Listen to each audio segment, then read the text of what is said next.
جانب رخصت پر تان کیسے کر سکتے ہیں؟ ٹھیک ہے، عزیمت پر عمل کرنا ایک اعلیٰ مرتبہ ہے،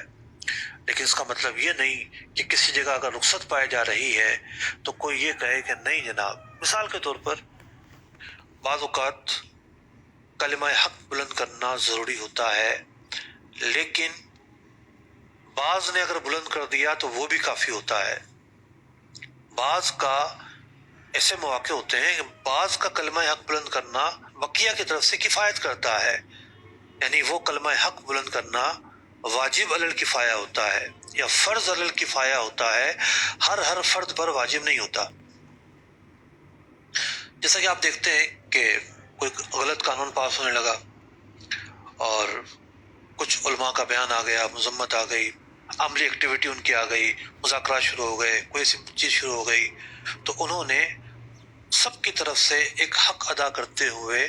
اس کام کو پائے تکمیل تک پہنچانے کی کوشش کی۔ تو یہ صورتیں بنتی ہیں کہ اگر بعض صورتوں میں جو فعل ہے وہ فعل کفایہ ہے، بعض کی طرف سے ادائیگی پر بقیہ بر ذمہ ہو جاتے ہیں، لیکن بقیہ کا کرنا جانب عزیمت میں جائے گا یا جانب رخصت میں جائے گا، بالکل ہی مکلف نہیں ہوں گے وہ۔ تو یوں مسائل میں تفریق کو سامنے رکھنا ضروری ہے۔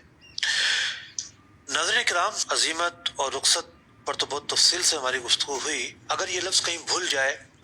تو امام حسین رضی اللہ تعالیٰ عنہ کا جو واقعہ ہے اس کو ذہن میں لا کے یہ جو دو الفاظ ہیں عزیمت اور رخصت، اس کو یاد کیا جا سکتا ہے۔ کچھ چیزیں ایسی ہوتی ہیں جن کو واقعات سے جوڑ دیا جائے تو وہ الفاظ، وہ معنی، وہ مفاہیم جلدی سمجھ میں آ جاتے ہیں۔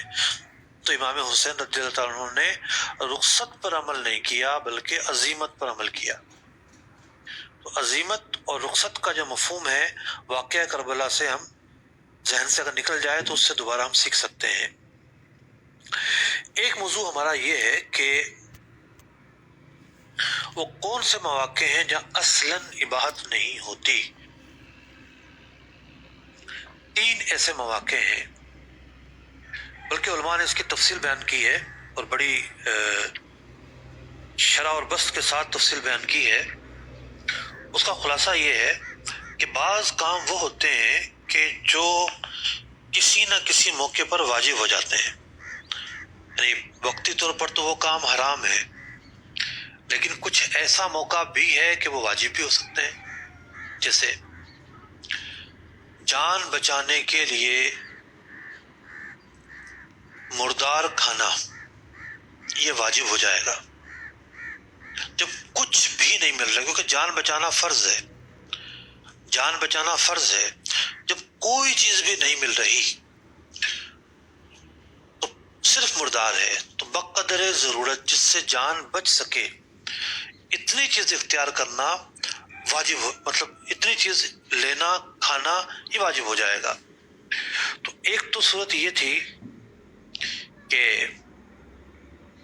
کسی شخص کو عام حالت میں کہا گیا کہ مردار کھاؤ ورنہ قتل کر دیں گے، شراب پیو ورنہ قتل کر دیں گے، اکراہ کی دھمکی یعنی اکراہ کی صورت پائی گئی۔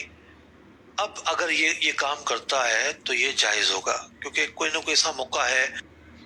جائز کام کا ارتکاب جائز ہے اور قرآن پاک نے اس کی رخصت بیان کی ہے۔ ایک صورت وہ ہے قرآن پاک نے جس پہ دونوں مواقع بیان کیے ہیں، یعنی مثال کے طور پر کوئی شخص ہے اسے کفر بکنے کا کہا گیا، اب دونوں راستے ہیں اس کے سامنے، چاہے تو حالت عزیمت پر عمل کرے، قتل ہو جائے، اس کی دھمکی دی گئی تو اس کٹوا لے، کفر نہ بکے، یہ افضل ہے، اور چاہے تو صرف زبان سے کلمہ کفر